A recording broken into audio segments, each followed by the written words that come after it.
Derdi nedir bu sonbaharın? Neden soldurur gülleri? Nereden bulur bu insanlar ben mutsuzken gülünecek şeyleri?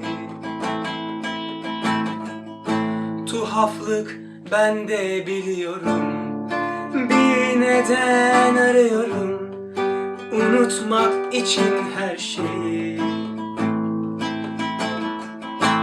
Unutmak için kendimi. İki kelime yetiyor seni seven kalbi kırmaya. Sonra roman yazsan ne fayda? İki adımda geçiyorsun yalnızlık denen tarafa. Sonra dağlar assan ne fayda?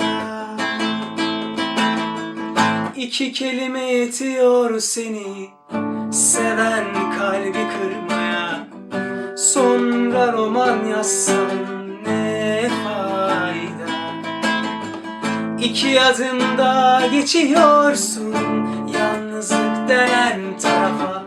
Sonra dağlar assan ne fayda?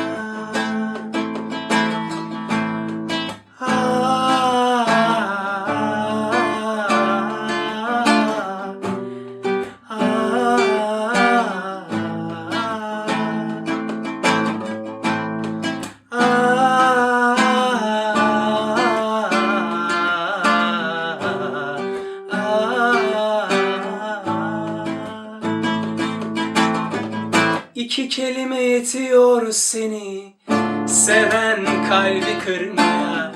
Sonra roman yazsan ne fayda? İki adımda geçiyorsun yalnızlık denen tarafa.